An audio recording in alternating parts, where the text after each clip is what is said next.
El día de hoy vamos a ver dos temas. El primero habla de los criterios generales para el diseño de tuberías, que aunque está orientado a la conducción, estos criterios generales para el diseño de tuberías son, como su nombre lo dice, aplicables a cualquier tubería en un sistema de abastecimiento de agua. Puede ser incluso a lo mejor una red de alimentación o una línea de alimentación, perdón, o una red de distribución primaria o secundaria. Bueno, estos conceptos o criterios generales son cosas que ustedes ya han visto en hidráulica, solamente es un repaso. El primero de ellos tiene que ver con la velocidad mínima y la velocidad máxima que existe en un conducto. Este tipo de tuberías en una línea de conducción o en cualquier otro elemento del sistema de abastecimiento siempre trabajan a tubo lleno y el líquido o el fluido que va dentro de esa tubería debe tener una velocidad mínima y una velocidad máxima. La velocidad mínima se da como se propone o se limita, de cierta forma, producto de yo no puedo ir por debajo de esa velocidad porque si existe alguna partícula, hablemos de un sedimento, calcáreo, sarro, alguna basura que esté por ahí, si tiene una velocidad muy baja, este se puede precipitar y de la velocidad ya no avanzaría y por tanto se estaría acumulando hasta formar un tapón. En cuanto a la velocidad máxima, hay que poner también un límite, debido a que si yo excedo esa velocidad, la fricción o el desgaste que habría dentro de la pared interior del tubo sería demasiada y con el tiempo esta pared se adelgazaría y evidentemente habría una fuga. En esta tabla están consignadas las velocidades máximas y mínimas de acuerdo al tipo de material que se va a utilizar. La velocidad mínima para todos los casos siempre va a ser de 0.1 metros sobre segundo, porque ya dijimos que es solamente para evitar la precipitación o la acumulación de algunos residuos. Por otro lado, la velocidad máxima, eso sí tiene que ver directamente con el tipo de material. Para el caso de concreto simple es de 3 metros sobre segundo. Para el caso de concreto reforzado o preesforzado es de 3.5 metros sobre segundo. Y para todos los demás materiales es de 5 metros sobre segundo. Esas serían las velocidades mínimas y máximas. Es decir, mi líquido, mi fluido, en este caso el agua, debe estar fluctuando de acuerdo al diámetro y al cálculo correspondiente entre 5 y 0.3 metros sobre segundo. ¿Por qué? Porque usualmente las tuberías de concreto no son tan utilizadas. Entonces siempre va entre 5 y 0.3 metros sobre segundo. La velocidad para una tubería, o en este caso para esa tubería, se va a calcular con esta fórmula que dice que la velocidad va a ser igual a 0.397 por el diámetro en metros elevado a la 2 tercios por la pérdida de carga unitaria, que no es más que la pendiente, elevada al 1/2, la pendiente se va a calcular como el cociente de la diferencia de alturas entre la longitud, y todo eso entre un coeficiente de rugosidad de Manning, que va a depender, evidentemente, del tipo de material. Es una fórmula de Manning, que seguramente ya vieron en su materia de hidráulica. Este coeficiente de rugosidad de Manning, el diámetro pues será el que yo proponga para la tubería, la pendiente dependerá de la topografía y nada más me faltaría el coeficiente de rugosidad de Manning, que como mencioné anteriormente, deberá ser en función de el material que vaya yo a utilizar. Para PVC, polietileno de alta densidad y poliéster reforzado con fibra de vidrio, que es lo que comúnmente se usa hoy en día, el coeficiente de rugosidad de Manning es de 0.009. Hay otros coeficientes que serán utilizados de acuerdo al tipo de material. ¿Hasta ahí dudas o preguntas? No, dije. No, Todo bien. no, profe. Va. Luego, están las pérdidas de carga por fricción. Las pérdidas de carga por fricción, que también es otro concepto que veo en hidráulica, pueden ser calculadas, según lo que seguramente han visto, por 3 métodos diferentes, por el método de Manning, por el método de Hassing-Williams y por el método de Darcy-Weisbach. La CONAGUA, a través del Instituto Mexicano de Tecnología del Agua, determinó que la manera en la cual nosotros, al final de cuentas, idealizamos, teorizamos, o en su caso, hacemos una simulación de las pérdidas de carga por fricción en una tubería, lo más cercano a la red se hace por el método de Darcy-Weisbach, que a pesar de ser un método muy largo, es tedioso, sí me da valores que corresponden, insisto, a la realidad.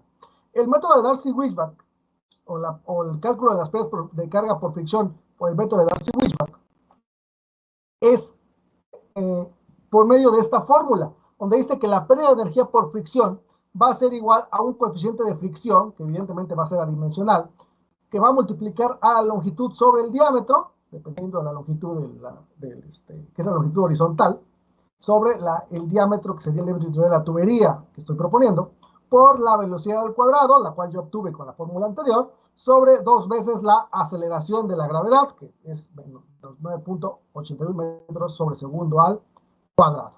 De aquí, el diámetro yo lo propongo, la longitud está en función de la topografía, la velocidad ya lo obtuve, la gravedad no cambia, me hace falta el coeficiente de fricción.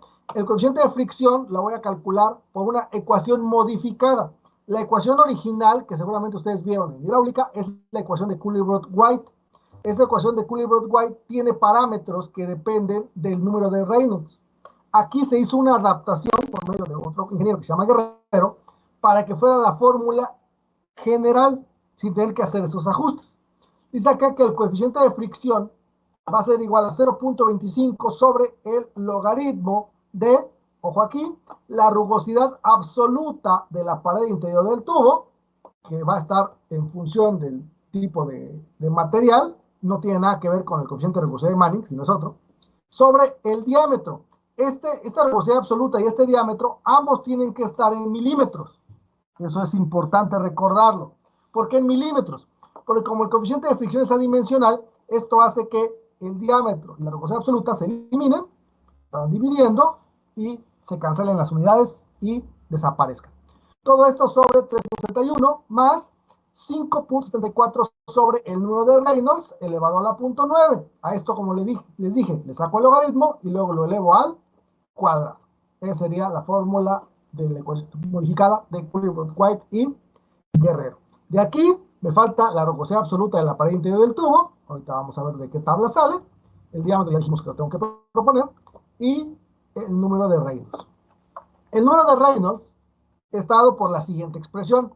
El número de Reynolds, que funciona para cualquier fluido, a la velocidad por el diámetro sobre la viscosidad cinemática del agua, la cual va a variar con la temperatura. Dijimos entonces que en este caso me da falta cinemática del agua, que varía en función de la temperatura. Para efectos de la clase, la viscosidad cinemática, vamos a tomarla como si estuviera a una temperatura de 20 grados y que es 0.501 metro cuadrado sobre segundo. Esa sería la viscosidad cinemática del agua.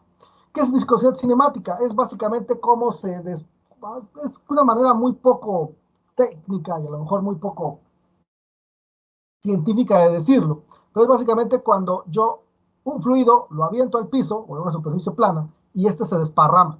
Por ejemplo, ¿qué pasa si yo aviento aceite?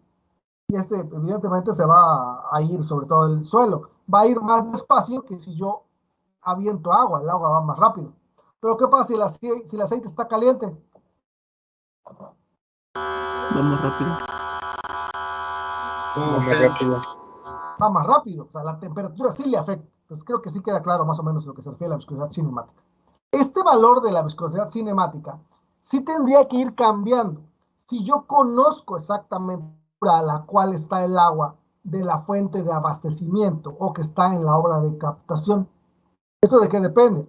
Pues de mi estudio climático, de las condiciones del agua, si la saco de un pozo, si la saco de un manantial, si la saco de un embalse, etcétera, ¿no? Así tendría que revisar ese dato. Si quiero tomar un dato, digamos, general, pues sería este, ¿no? O sea, pero sí tendría que revisarlo ya en la vida profesional. Es con estas tres fórmulas que irían de atrás hacia adelante. Si primero calculo Reynolds, con Reynolds calculo el coeficiente de fricción y ya una vez con el coeficiente de fricción calculo las pérdidas correspondientes. Me va a faltar, como les había comentado, la rugosidad absoluta de la pared interior. Y esta rugosidad absoluta de la pared interior del tubo, que también está, o que depende, perdón, del tipo de material con que esté hecho la tubería, Para cobre, PVC y polietileno de alta densidad, que son las tuberías que más se usan, está en .0015 milímetros. Como ya les dije, tiene que estar en milímetros y el diámetro en milímetros para que se elimine. Aparte de las pérdidas por fricción, también sabemos que las tuberías tienen pérdidas locales, que son las que llamamos igual pérdidas por accesorios y que depende de cada accesorio que yo tenga, como pueden ser codos, Ts, cruces, válvulas, uniones, etc. Aquí cada pérdida local va a ser igual a un coeficiente K, que es un coeficiente según el accesorio que yo tenga, al cuadrado, la cual ya calculé, sobre 2 veces la gravedad. El coeficiente K está en esta tabla. Cada uno de estos accesorios tiene un coeficiente. Una válvula de globo completamente abierta tiene un coeficiente K de 10. Por ejemplo, una válvula de compuerta abierta a la mitad tiene 5.6. Si tengo un codo de 45 grados, tengo de 0.4 a 0.42. Tendré que escoger un valor o un valor intermedio si yo quiero. Una unión tiene 0.30.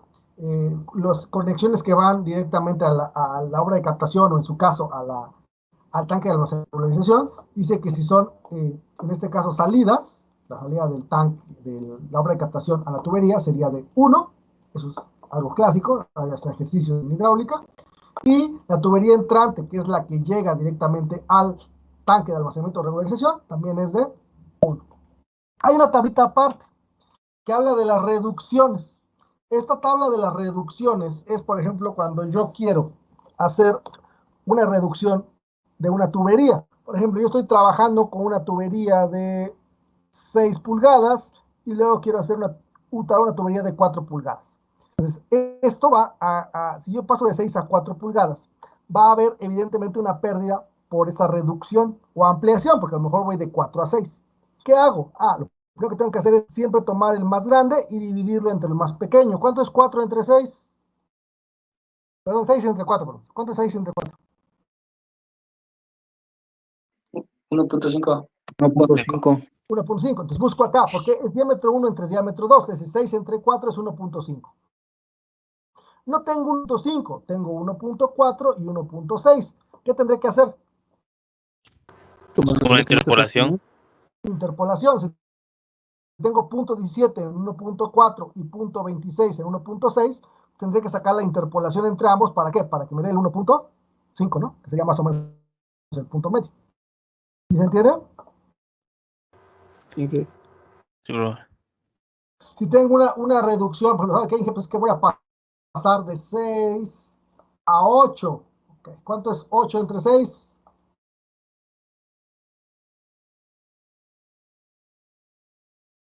8 entre 6, 1.33. 1.33. Y entonces aquí tendría que tomar, en este caso tengo 1.20, 1.40, pues tendría que tomar la interpolación para obtener el 1.33, que será un valor entre 0.08 y 0.17. De esa manera se hace. Si tengo un valor que sí me dé, por ejemplo, que sea de 8 a 4, 8 entre 4 me va a dar 2, ¿no? Si tengo 2, pues acá ya lo pongo directo, ¿no? Así funciona la tabla. Esas serían las pérdidas locales. Otra situación que yo tengo que tomar en cuenta es simplemente la del cálculo del diámetro económico. Hace rato hablábamos de que yo proponía el diámetro. Bueno, pues yo tengo que tener, digamos, una idea de qué diámetro debo de proponer de acuerdo a los gastos de diseño que yo tengo, que son los que calculamos en la unidad número 1. En la unidad número 1 calculamos el gasto máximo diario y el gasto máximo horario. Ya dijimos que para el caso de líneas de conducción y tanques de regulación de almacenamiento se va a ocupar el gasto máximo diario. Entonces, ¿qué diámetro ocuparé para ese gasto máximo diario? Tengo esta fórmula que es la fórmula de Manning. La fórmula de Manning dice que el diámetro va a ser igual a 3.208 por el gasto requerido, que en nuestro caso será el gasto máximo diario, por el coeficiente de regulación de Manning sobre la pérdida de carga unitaria, que dijimos que es la pendiente elevada a 1/2, y todo eso elevado a 3/8. Eso me dará el diámetro interior de la tubería en metros, que tendir posteriormente a pulgadas, porque es la manera en la cual trabajamos los diámetros. Este es como calculo una aproximación del diámetro que voy a utilizar. La otra cuestión es un diámetro económico. El diámetro económico es como el límite. Ya cuando veamos la parte práctica práctica, creo que me van a entender mejor. El diámetro económico es un límite que yo tengo. Si, por ejemplo, el diámetro de Manning me dio un diámetro redondeado y en términos generales de 6 pulgadas, y el diámetro, según la fórmula de Brice-Dupoint, me dio, esta fórmula está fácil, es 1 por la raíz del gasto, me da de 10 pulgadas. No quiere decir que ocupe yo 6 o 10 pulgadas. Voy a ocupar un valor que va de 6 pulgadas, que digamos que es un valor alrededor de ese diámetro. Yo tendré que buscar el que más me convenga, pero sin pasarme de 10 pulgadas, que es el que me da esta fórmula. ¿Por qué no me puedo pasar de 10 pulgadas? Porque ya sería antieconómico. Es decir, esta fórmula lo que me da es como un límite en el cual si yo excedo cierto diámetro, la obra sale demasiado cara para lo que realmente va a beneficiar. ¿Entienden esa parte?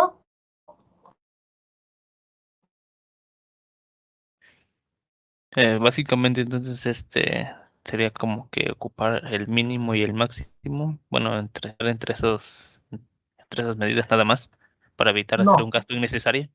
no, porque tendríamos que usar ahí solamente digamos que el máximo, es un límite superior. No hay un mínimo, el mínimo es el que me salga, o el que comercialmente tengo, ¿no? Que sería una pulgada, ¿no? Ah, ok, sí. El máximo es, digamos, sí, sería un tope. Hacia abajo yo puedo usar lo que yo quiera. Profe, una pregunta. Dígame, ¿El gasto es el que se ocupa el gasto diario máximo o el máximo diario. horario? Ok, No, gracias. máximo diario.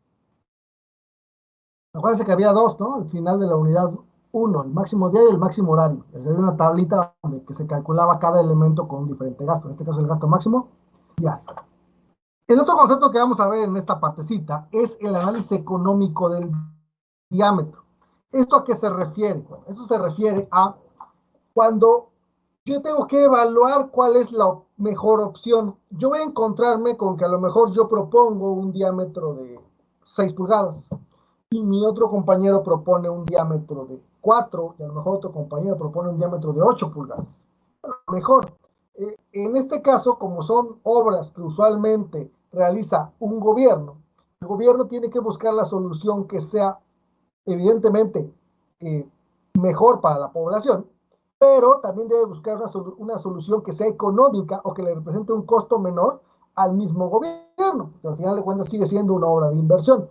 Por eso es que se hace un análisis económico del diámetro para determinar cuánto saldría aproximadamente. Ojo con esto no es una situación que sustituya el presupuesto. Este análisis económico es solamente para tomar una decisión acerca del diámetro.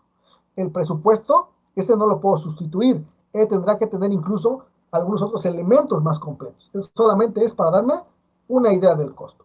Y entonces me dice que el costo total del suministro e instalación de la tubería va a ser igual al costo por unidad de diámetro y longitud. Es decir, un, un precio por unidad de obra terminada, que sería el precio por metro. ¿Cuánto me cuesta por metro instalar una tubería de 4 pulgadas? ¿Cuánto me cuesta por metro instalar una de 6 pulgadas?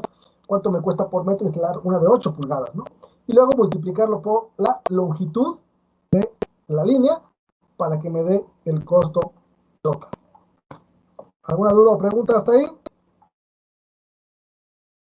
Profe, le quería preguntar cómo, si podía volver a explicar lo de las reducciones, que cómo se divide esa parte.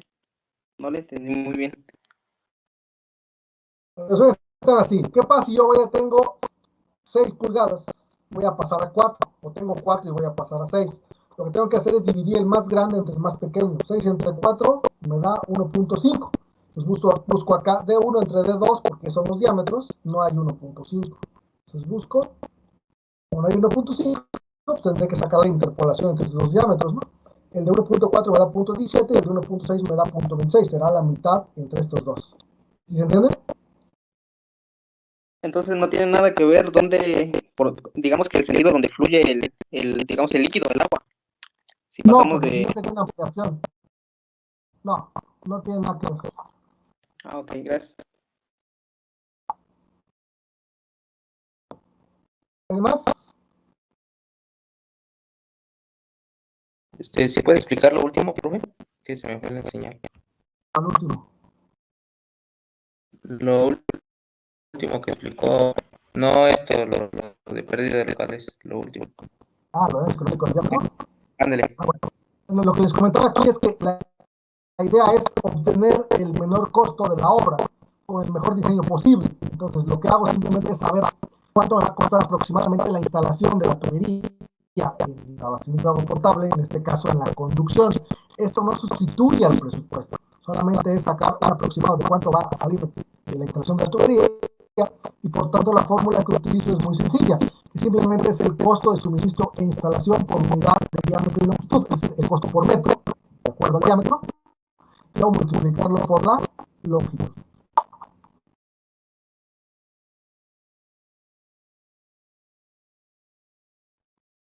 ¿Hay más?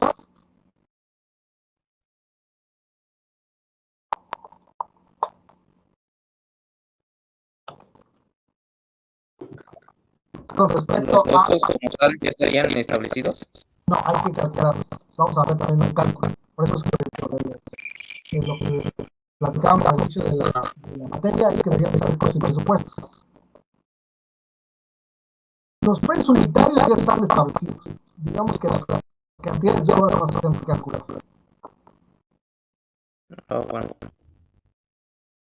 Bueno, el otro tema que vamos a ver es el que responde a zanjas, plantillas y rellenos para tuberías. Como parte de esta última explicación, donde yo les decía, yo necesito saber el costo por metro de instalación de la tubería de cierto diámetro. Yo tengo que saber primero si la tubería la voy a poner a la intemperie, es decir, visible, o la voy a instalar en una zanja, es decir, va a ir enterrada. Las tuberías, como tal, solamente hay dos tipos de tuberías que se entierran. Se entierra la tubería de PVC y la tubería de poliéster de alta densidad. Esas son las dos únicas tuberías que se van a enterrar o a zanjas. Esto es para darle la protección adecuada. Estas zanjas, para la instalación de estas tuberías, tienen ciertas dimensiones que necesito para saber el costo por metro. Las dimensiones de estas zanjas están dadas de la siguiente manera. Dice que para tuberías con diámetro exterior menor a 50 centímetros, el ancho de la zanja será el diámetro exterior más 50 centímetros. Para tuberías con diámetro exterior mayor o igual a 50 centímetros, el ancho de la zanja será el diámetro exterior más 60 centímetros. Es lo que nos marca la norma. Dice que también los anchos de las zanjas deben redondear a múltiplos de 5. ¿Por qué? Porque, por ejemplo, tengo una tubería de, no sé, ¿qué les gusta? Una tubería de 3 pulgadas. Digamos, bueno, pues que sería 3 pulgadas a centímetros, ¿cuánto es?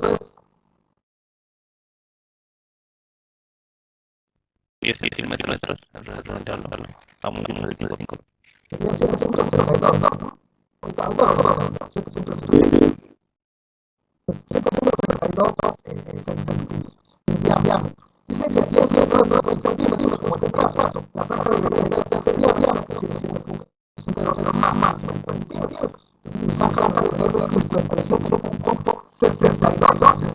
Eso no es un problema, pero como le digo a la persona que va a hacer secciones, correr o a mano, que haga una zanja de 58.62 centímetros. ¿Será práctico? No.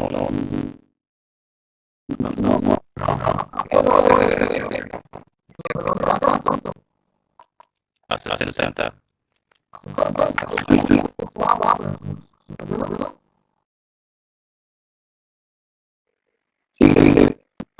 Es simplemente para la hora de la obra ser más trabajar. No están trabajando con cosas muy bueno. Ahora es muy específica, otras cosas que no. La zanja que alrededor del tubo, la zanja del ancho que debe tener, yo quiero que la zanja no va a ser exactamente bien chiquita, no va a ser así, no es una recta, la regla del tubo, eso debe exactamente lo que marque la normativa. Yo pregunté a ADM, porque las luces son muy inestables, que debe hacer los 16 centímetros, más el ancho de la ADM, la tabla, por menos, para que se términos reales. Esa es la situación. Como bien depende de las características de la ciencia y la teoría, y que están dadas en una tabla que vamos a ver más adelante. Cada tabla que ustedes seguidas de todas las ciencias son las que se hacen siempre en saca. También las pruebas son las que vienen casi no. Pero aquí básicamente son los procesos constructivos. Si yo ya, lo que tengo que hacer es la línea y atraso. Yo soy constructivo de una zanja, es limpiar atraso a la zanja. Y antes de poner esto, tengo que poner una plantilla o mapa para la instalación de la minería. La plantilla o mapa para la instalación es simplemente para darle una estructura. ¿Qué estructura? Es una especie de desplante homogénea. El tubo es una estructura. Entonces, tenemos una especie homogénea. Para eso vamos a una plantilla. Una plantilla que simplemente consiste en un piso de material fino. Usualmente son paredes. Esa plantilla dice que debe tener un espesor mínimo de 5 centímetros. Puede ser más, puede ser menos, dependiendo del diámetro de la tubería. Una vez que ya le puse la plantilla, la zanja, la plantilla, instaló el tubo, y una vez que le instalé ya el tubo, tengo que rellenarlo. Y lo voy a rellenar en dos fases. La primera fase que yo puedo rellenarla es un relleno compactado en capas de 15 centímetros. El relleno compactado que es por capas de 15 centímetros, si las compacto, un tipo de compactación que puede ser manual, puede ser un sensor, puede ser una bailarina. Depende bien del material de la tubería. Voy a hacer ese relleno compactado hasta 30 centímetros arriba del lomo del tubo. Y una vez que ya tenga eso, el restante, tengo dos opciones. O lo relleno a volteo, o lo relleno compactado. Relleno a volteo. Veamos los constructivos.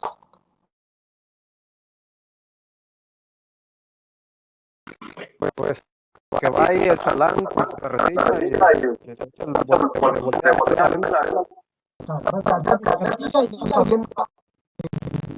El material que está lo avienta a las alas. Entonces, es el relleno. Ahora, ¿cuál es el problema del relleno de volteo? Que si pasa o tiene alguna carga